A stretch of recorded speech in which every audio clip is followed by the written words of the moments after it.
You're so smart, aren't you, Chester? And Cat, you're just a lover.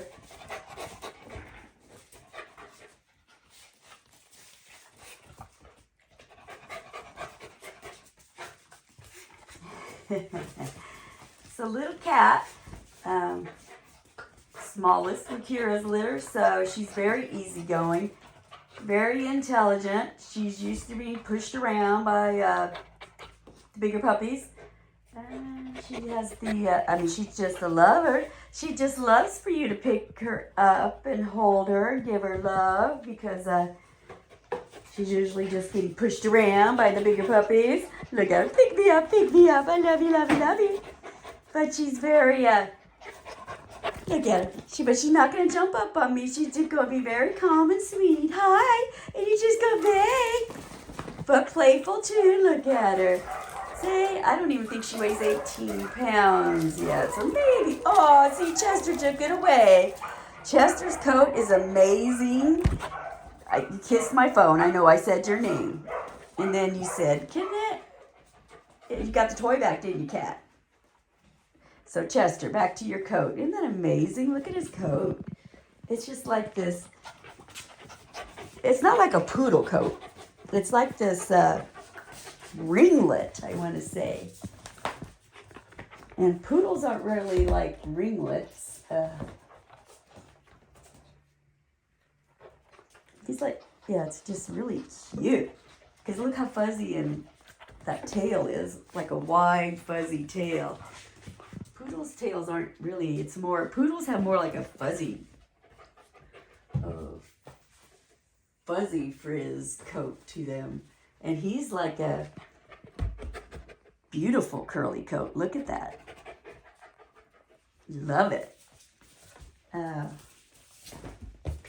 Yeah, because you usually don't see the ringlets. It's usually more of like it's more of like this, usually like this curl, just kind of a frizzy curl. And his is more like a ringlet. It looks just amazing. He's definitely one of a kind. Like you took Tootsie Roll curls and intentionally made them curly.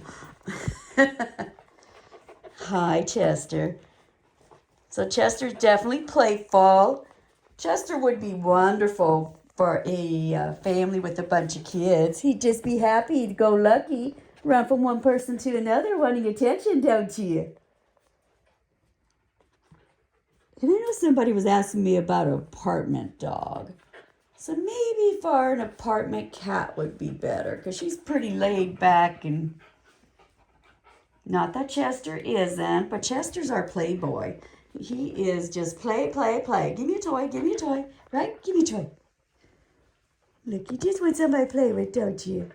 He's the big boy. Cat. You just entertain yourself. She's like, yeah, I'll just go get a toy and entertain myself. If you take it away, I'll just go find another one. She is so comical.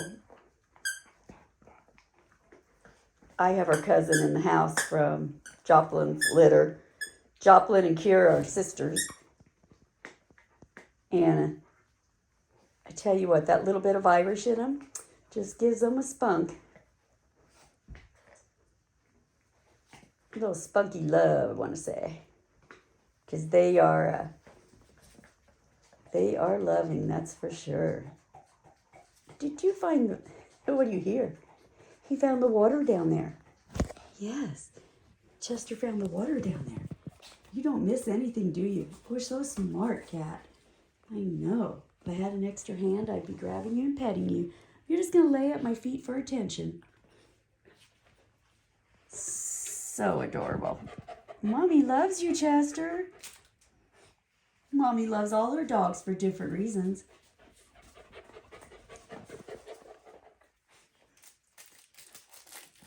But yeah, his coat is just amazing. These ringlets and that big, thick ringlet tail. Love that look. Betsy looked like that.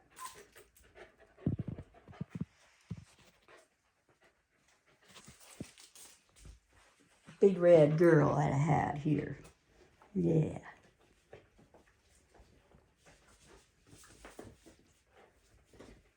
maybe, I think that's created because of the English Golden Retriever coat's so soft.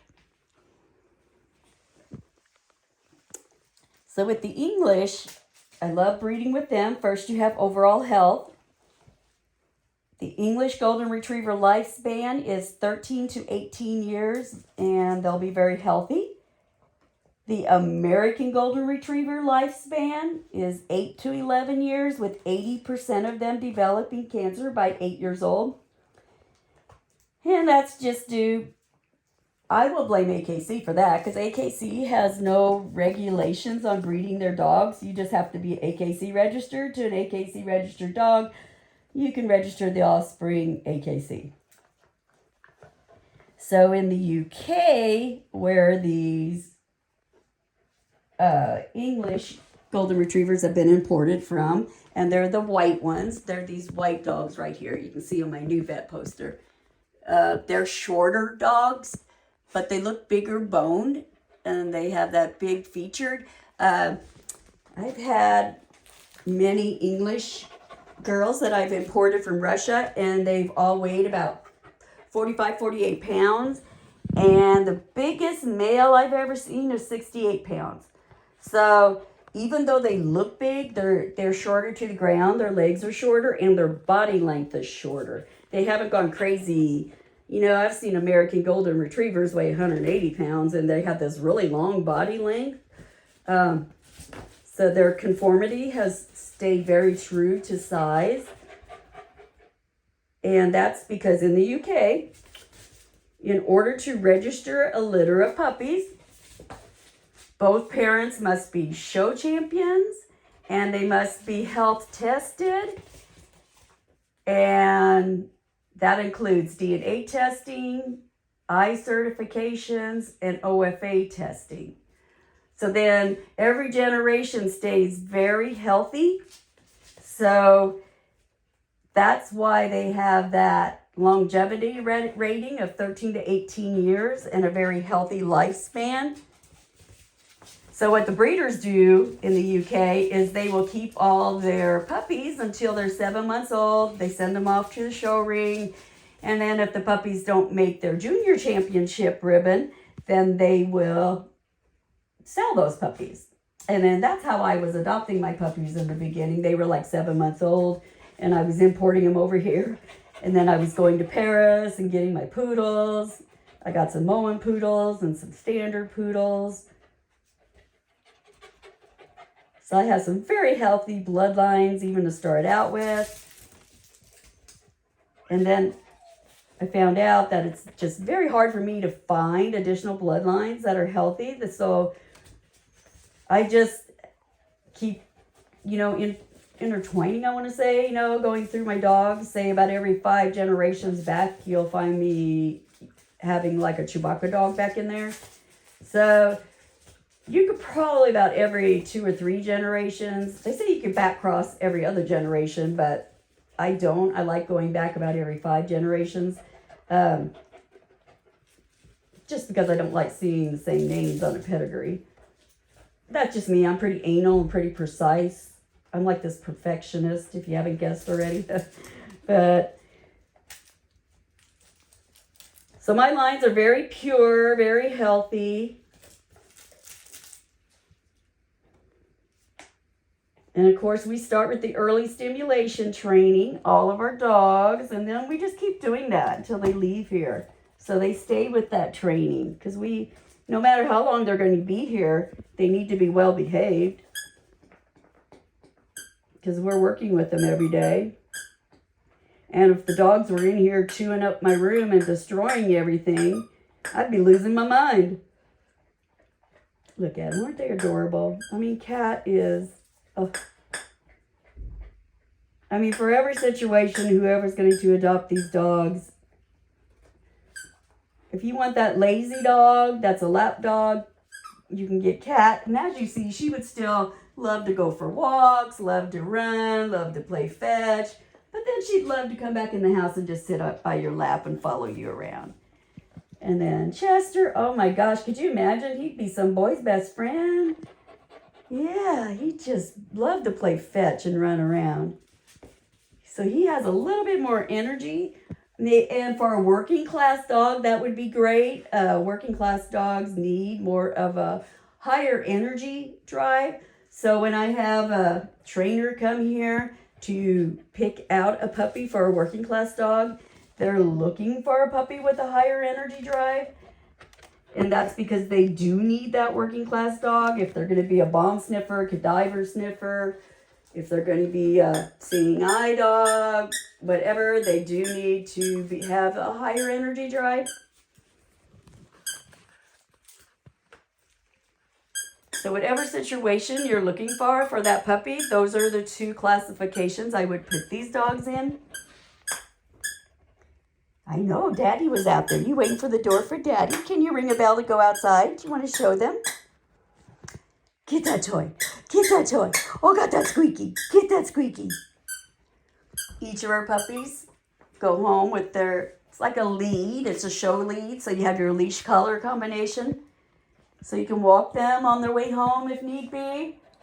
And then we have their folders full of their information. They're already microchipped. It's prepaid for life on the tracking service for that. So you'll just be given the paperwork to register it to your information. We have the doorbell, which is a bell on a string. Not too complicated. There's the bell on a string there. So they ring the bell to go outside. And then we have a big squeaky toy, a small squeaky toy, a blanket. So everything has that scent from here. Because I'll talk to a customer, 2 years later, they're coming back for another puppy, and they're like, I'll tell my dog that, let's go for a ride, and he'll run off through the house, and he'll come back with his blanket yet, and I'll be like, oh, that's so sweet. He thinks his blanket's his, where he goes for his car ride, so they still put put that together with that. But I do like to give them all their toys and their blanket. Everything has that familiar scent from here because I want that puppy to go home feeling nice and secure and comfortable. I also send, a ball and a chew toy. I like to give them a variety of toys to keep them busy when they go home. They are not chewers. They're not going to run around your house looking for things to chew with. Most of my damage that was done in this room, I'd probably say all, was done when I raised Labradoodles. Because when I raised Labradoodles, they would go on a mission to chew everything up in this room. I couldn't leave them alone for 5 minutes. They would tear the room apart. And that's why I stuck with the Golden Doodles, because it was less stressful for me. Because I could let them in here for hours. I could go in the house, do some work, come back out, and I would find them just laying on the floor with their toys. I can leave stuff up here, paperwork. I've got vitamin samples up on the other shelf. They don't even get into those.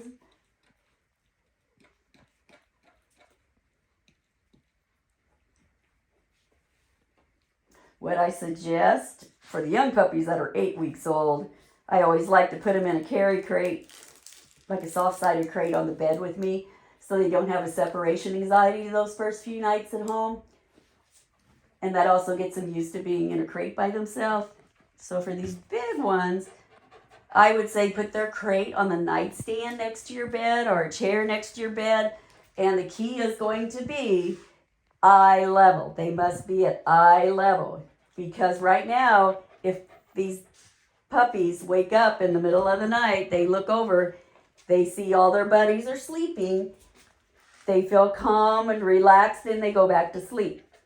So you want them to sleep at eye level so they can look over in the middle of the night, see you're sleeping, and go back to sleep. And you can actually trick the puppy into falling asleep, like on the car ride home, by looking at them and yawning and closing your eyes. And the next thing you know, they're yawning and closing their eyes and falling asleep.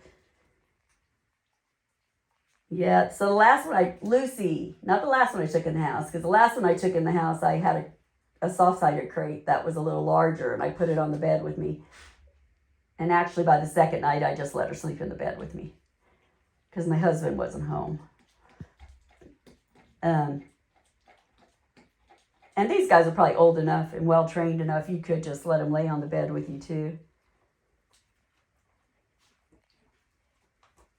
if you didn't want to try the crate and put it on the nightstand. But anyhow, so I tried to I have a step stool to get into my bed because it's a little higher, and the step stool's about a 2 by 2 foot square. So I tried to put the crate on the step stool next to my bed, and it didn't work. She cried through the night. So the next night, I put the crate up on my bed, and that worked. Lucy didn't cry. So it does need to be up on your bed. Last year, my daughter was training a house dog, and it was several nights in, and she goes, Mom, I got to get some sleep. This puppy's driving me crazy. It's crying all night. I said, well, where is it? She goes, in the crate in the basement.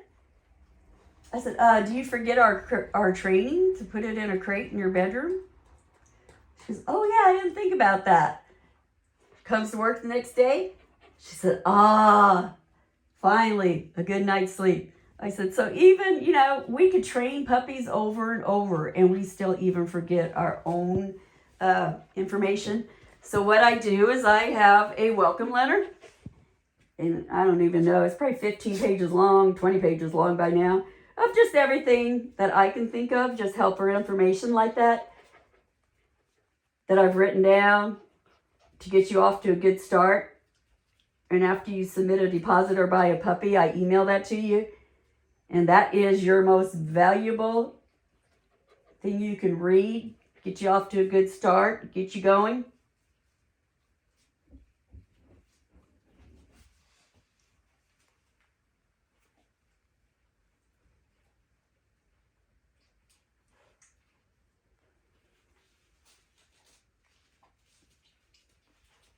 Chasing her tail.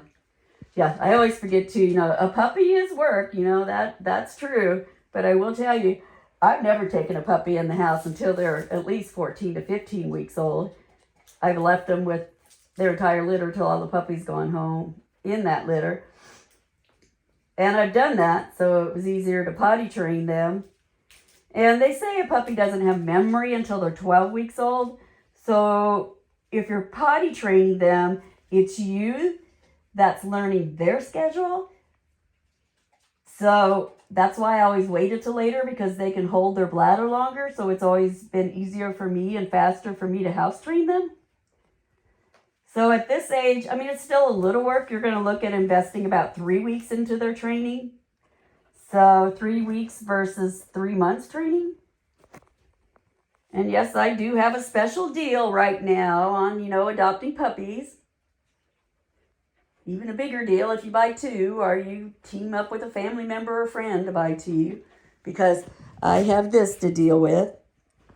So being one-handed, I'm not able to take new pictures and take tons of video and carry these guys around. I'm not going to be allowed to pick anything up for 9 weeks. I have 9 bolts and screws and a plate, and yep, my wrist was a mess. I always have to keep it elevated above my head, so even right now it's, up in the air. It's just no fun. And since I'm not going to be able to do all that extra work, I feel like I just need to reduce the puppies now, get them out of here before they get that much older and they're still here. So my bad luck sale, your good luck sale.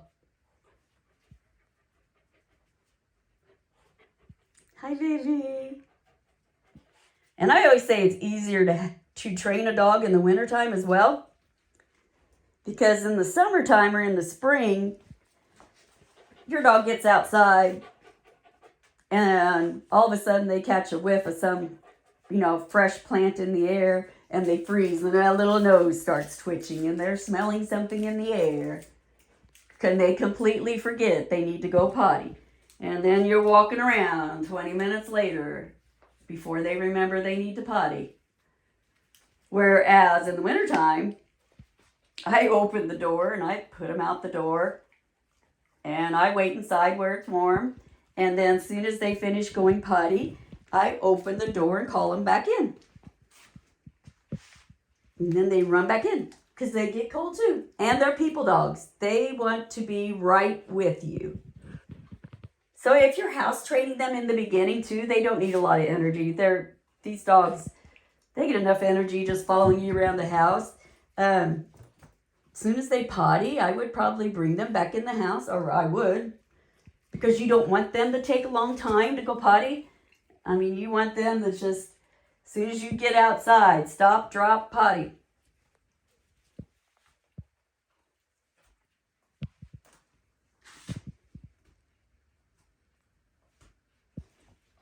See, that's my advice. Look how pretty you are. Yeah, that's my advice. Yes. You come up and you poke me with your snout for attention. Oh, you're such a good baby. So if you like to go on lots of walks, you would like to go on lots of walks and play in the park and have buddies to play with, that would be you. I would just like to go play with everybody, right, Chester? Right? That would be you. I mean, you're gorgeous. Everybody would be saying, what are you? You're gorgeous. They'd probably guess every breed but what you are. And then you have this little cutie. This little cutie.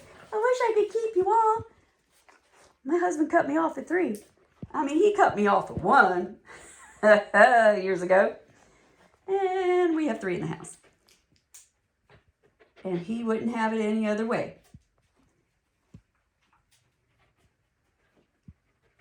I mean, I moved in with him with 1 puppy, and I was like, wow, we're coming together. You know, take one of us, you're going to, the dog comes with me. And then he really wasn't a dog person. I mean, we had a golden retriever and a lab outside. That's how all this started. And we had this big kennel in the barn because we were retired farmer, I guess, on this land, because my husband grew up on this land. He's been here since he was 4. And this big buildings we had 3, 4 big buildings that were sitting empty. And so there was this big kennel out here in the barn. And then every day, we would let the dogs out to run whenever we were home. You trying to get that toy down from that chair? So that's how this all started. And they were both females, 2 years old. And I was in a horrible car accident, and I needed the ligaments rebuilt in my left ankle, which I now have an ankle replacement, which that meant I was on the sofa for 4 months because I had to keep my leg elevated for 4 months. And every day on the TV, I would see programs on Labradoodles and Golden Doodles and how great they were for people with allergies. And I was getting allergies. I was allergic to cats. And so I thought all we needed to do was get a poodle. And I studied out that first poodle breeding, and studying out was a nightmare. So then I adopted a poodle. And that was how my husband fell in love with the breed, because he fell in love with that standard poodle. I mean, it was amazing. So we finally bonded with a breed. And then that golden doodle. I mean, we love the golden retriever, but you just can't handle that hair, that amount of hair. You can never have them in the house. And then the lab, gosh, that high energy. Sheba, we'd take her to the lake or the pond and play fetch in the water for her to run her energy off all the time. So mixing it with the poodle calmed them down a lot, made them more intelligent. And then with the golden retriever too, what it did, the golden retriever, when the golden retriever came running at you, you had to stand still and kind of brace yourself, because they were going to bump up against you and knock you down. Well, poodles are very proper. So they can, when they stand up and put their weight on you, they put all their weight on their hind legs, so you don't feel their weight on you. I could put out one finger and let them stand up on my finger and hold them up like that. So that was also a very good point because I'm not that steady on my feet, having, you know, I had broken both my ankles when I was ejected from a car. So when that lab and golden retriever would come running at me, you know, I was bracing myself and dreading that I was going to get knocked over. So with the golden doodles, it's not like that. They're very calm. They run up to you and sit down at your feet. And that's why I train them like that. And that's why I train the puppies like that. So even in videos and so forth, you notice, like with Cat especially, she's sitting down and looking at me for attention. And Chester's coming up to me and bumping my leg for attention. Neither one of them are jumping up on me. Very well behaved. Well, I need to get going. Yes, I do, Cat. So I can one-handed give you some loves and hugs and pet you for a minute. I know, you just nose bumped me again. You're just such a lover, Chester. Well, enjoy your picking between these two.